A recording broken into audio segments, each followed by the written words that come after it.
Professor doctor Mohammad Yunus তার এই ৭-৮ মাসের সময়ে কি করেছেন কি না করেছেন এটা নিয়ে একটা বিরাট ফিরিস্তি দেওয়াই যায়।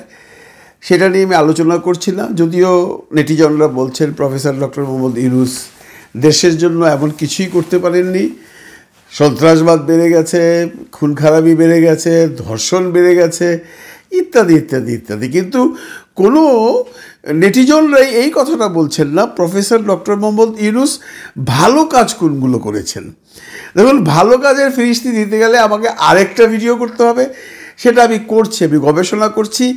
আমি একদম পুঙ্খানুপুঙ্খভাবে আপনাদেরকে চোখে আঙ্গুল দিয়ে বুঝিয়ে দেবো প্রফেসর ডক্টর মোহাম্মদ ইউনূস তার এই বিগত ২০০ দিন অতিক্রম করেছেন, উনি কি করেছেন দেশের জন্য, জাতির জন্য, আমাদের মঙ্গলের জন্য। আমি এখন যেটা বলতে চাচ্ছি সেটা হলো, আজকে সকালে একটা সুসংবাদ এসছে। কাদের জন্য? একটা গোষ্ঠীর জন্য। সেটি হলো অস্ট্রেলিয়ার হোম মিনিস্টার নিজে আজকে সকালে প্রফেসর ডক্টর মোহাম্মদ ইউনূসের সাথে টেলিফোনে আলাপ করেছেন। এর পিছনে মূল কারণ হলো, বেশ কিছুদিন আগে ওনার সাথে ওনার কথা হয়েছে, তখন উনি ওনাকে রিকোয়েস্ট করে বলেছিলেন যে ভারতে যে আমাদের ভিসা করতে হয় স্টুডেন্টদের বা ট্যুরিস্টদের, এটা একটু প্রবলেমেটিক হয়ে যায়, টাকা পয়সার ব্যাপার। তাছাড়া ভারত এখন ভিসা দিচ্ছে না, তোমরা কি পারো কিনা তোমাদের এমবেসির কাজটা ঢাকায় করতে। কথাটা প্রফেসর ডক্টর মোহাম্মদ ইউনূস বলেছিলেন বলেই ব্যাপারটাকে গুরুত্ব সহকারে নেওয়া হয়েছে এবং আজকে অ্যানাউন্সমেন্ট হয়ে গেছে যে ভারতে যেতে হবে না, অস্ট্রেলিয়ান ভিসা আপনারা বাংলাদেশ থেকেই পাবেন। হয়তোবা একটু সময় লাগবে এমবেসি রেডি করতে। এর আগে উনি যেটা করেছেন, আমি আজকে এই প্রসঙ্গটা নিয়ে কথা বলছি এই জন্য যে এটা একটা বিরাট সম্ভাবনাময় আশা জাগানীয় প্রজেক্ট। দেখুন, আমাদের অনেক প্রবাসী ভাইরা রোমানিয়া, বুলগেরিয়া, তারপরে স্পেন, বিভিন্ন দেশে যেতে চায়। আমরা জানতাম যে বেশ কিছু দেশ বাংলাদেশে থাকার পরেও বেশ কিছু দেশের ভিসা আমাদেরকে ভারতে যেয়ে নিতে হতো, ভারতে দিল্লিতে যেতে হতো। এটার প্রথম ঝামেলা হলো ভিসা পাওয়া। আচ্ছা, আপনি ভিসা পেতেন, তখন যেতেন, কিন্তু যাওয়ার পর আপনাকে হোটেলে থাকতে হতো, সেখানে 2 দিন 3 দিন 4 দিন থাকতেন, এমবেসি ফেস করতেন। এমবেসি যদি আবার কোনো কাগজপত্র চাইতো আরও 2 দিন লেট হতো। এই যে 8-10 দিন আপনি ভারতে যাতায়াত সহ থাকলেন, এর পিছনে মোটা অঙ্কের টাকা খরচ হয়ে যায়। ভিসা ফি তো খুব একটা বেশি নয়, কিন্তু এই যাতায়াতের জন্য প্রচুর খরচ হতো। এইটা আগের কোনো সরকার তেমনভাবে দেখেনি, কিন্তু ইউনূস সরকার এসেই ব্যাপারটাকে নোটিস করেছেন। উনি কিন্তু ইউরোপের বেশ কিছু দেশের এমবেসি বা কনসুল অফিস বাংলাদেশে আনার ব্যবস্থা করে দিয়েছেন। কিছু চলে এসছে, কিছু আসার পথে আছে। যেমনটি ধরুন, পর্তুগাল যাবেন আপনি, আপনার স্পাউস ভিসা আছে বা আপনার ওয়ার্ক পারমিট ভিসা আছে, আপনাকে ছুটতে হতো দিল্লিতে যে আপনাকে ভিসা নিতে হতো। এখন আশা করা যাচ্ছে আগামী মাসের মধ্যে তারা তাদের কাজ শুরু করে দিয়েছে। পর্তুগালের ভিসা আপনি বাংলাদেশ ঢাকা থেকেই করতে পারবেন। এরকম অনেকগুলো দেশ অলরেডি করে ফেলেছে। এর মধ্যে আজকে যোগ হলো অস্ট্রেলিয়া।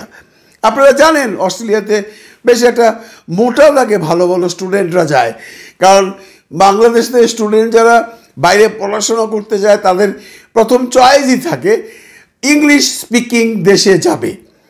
তো ইংলিশ স্পিকিং দেশ বলতে নর্মাল স্টুডেন্ট হিসাবে ইংল্যান্ড, আমেরিকা, অস্ট্রেলিয়া, কানাডা।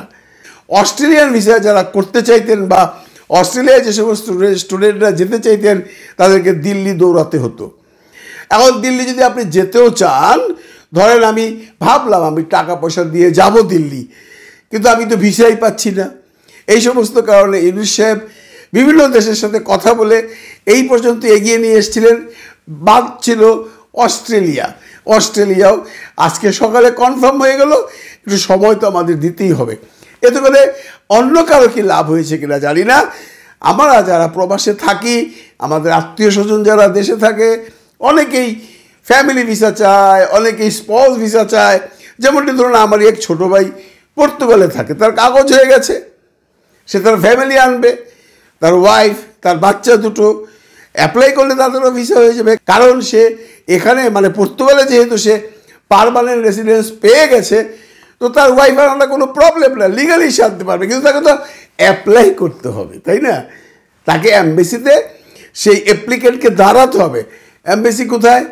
সেই দিল্লিতে। গত 4 মাস আগে সে দিল্লিতে গিয়ে তার সে ওয়াইফ, বাচ্চা এবং সে মানে লিসবন থেকে ফ্লাই করে ঢাকায় গেছে, ওখান থেকে ওয়াইফকে নিয়ে দিল্লি গেছে, 9 দিন ছিল, অ্যাপ্লাই করেছে। তার যে খরচটা হয়েছে এটা কিন্তু গায়ে লাগে বন্ধুরা। আপনারা যেভাবেই নেন না করো, আপনারা হয়তো ভাবতে পারেন আমরা যারা বিদেশে আছি কারি টাকা ইনকাম করি, আসলে তা নয়। আমাদের সব টাকাই হিসাবের টাকা। এখানে যদি আমি আমার মিসেসকে আনতে যেয়ে একটা মোটা অঙ্কের টাকা খরচ করে দেই অহেতুক, তাহলে কিন্তু আমাদের জন্য বেশ সমস্যা হয়ে যায়। আমি এমন গল্প হাজারটা করতে পারবো যে এই ভিসা সংক্রান্ত ব্যাপারে ভারতে গিয়ে যে কষ্টটা হয়েছে, এমন গল্প অনেকের কাছেই আছে, অনেকের মধ্যেই আছে। আমার জানা অবস্থায় আরেকটি ছেলে সেই পর্তুগাল থেকে তার ওয়াইফকে, তার বাচ্চাকে আনার জন্য আজ থেকে প্রায় বছর দেড়েক আগে ভারতে গিয়েছিল। সে যে ওখানে কিছু সমস্যার মধ্যেও পড়েছিল, কারণ দেখেন যারা হিন্দি জানে না, যারা ভালো করে ইংরেজি বলতে পারে না, তাদের জন্য কিন্তু এই সমস্ত সোসাইটিতে চলা একটু বিপজ্জনক। সেই ভদ্রলোক যে হোটেলে ছিলেন সে সাহায্য নিত একটি ছেলের কাছ থেকে, সে হোটেলের একটি বেসিয়ারের কাছ থেকে। সে তাকে বিভিন্নভাবে ট্র্যাপে ফেলেছে ওখানটায়, যদিও শেষ পর্যন্ত পারেনি, কারণ অন্য একজন বাংলাদেশি সেই হোটেলে অবস্থান করছিল অন্য একটি দেশের ভিসার জন্য। সেই ভদ্রলোক এই ভদ্রলোককে বাঁচিয়েছে। এই সমস্যাগুলো বেশ কিছুদিন যাবৎ চলছিল। পূর্ববর্তী সরকারকেও এটা নোটিশ করা হয়েছিল, ওনারা যে কোনো কারণেই হোক এটা নিয়ে তেমন মাথা ঘামাননি। কিন্তু আমাদের এই professor doctor Mohammad Yunus sir এটাকে মাথায় নিয়েছেন, কারণ উনি বিশ্ব ঘুরে বেড়ান, উনি জানেন, উনি বোঝেন কোনখানে প্রবলেমটা নিহিত আছে, ঠিক জায়গা মতো উনি টোকা দিয়ে দেন। উনি ঠিক যখন সেই অস্ট্রেলিয়ান হোম মিনিস্টারের সাথে কথা বলছিল, তখন কথার ফাঁকে উনি বলে দিয়েছিল, ভাইরে দেখো না এই ভিসা নিয়ে তো খুব ঝামেলা হচ্ছে, ছেলেপেলের ওখানে যাওয়া। ডিপ্লোম্যাটিকভাবে বলেছে যে ওখানে যে একটা মানুষের বেশ একটা বড় অঙ্কের টাকা খরচ হয়ে যায়, এটাকে কোনোভাবেই বাংলাদেশে করা যায় না, যে কোনো ধরনের হেল্প, জায়গা বলো, অফিস বলো, আমরা ম্যানেজ করব। সেটাই হলো আজকে, এবং উনি এই কাজটা করেছেন। এইটা নিয়ে কিন্তু আজকে খুব একটা মানুষ উচ্ছ্বাস প্রকাশ করছেন না। যারা ইউনূস সাহেবের বদনাম করেন পদে পদে, তারা কিন্তু বলছেন না হ্যাঁ ইউনূস সাহেব একটা কাম করছে রে ভাই। কারণ যার বাড়িতে অস্ট্রেলিয়াগামী কোনো স্টুডেন্ট আছে সেই বুঝবে কি উপকারটা ইউনূস সাহেব করলো। বা আজকে যাদের ইউরোপে ফ্যামিলি নাই, ফ্যামিলি আসবে দেশ থেকে, কোনো এক সময় ভিসা পাবে, সে ভিসা নিয়ে আসবে, তাকে আর ভারতে যেতে হচ্ছে না, ঢাকা থেকেই সমস্ত প্রবলেম সলভ করে ফেলবে। তারা বোঝে ইউনূস সাহেব কদ্দূর কী করেছে আমাদের জন্য। ভালো থাকবেন সবাই, ভালো রাখবেন সবাইকে। খোদা হাফিজ।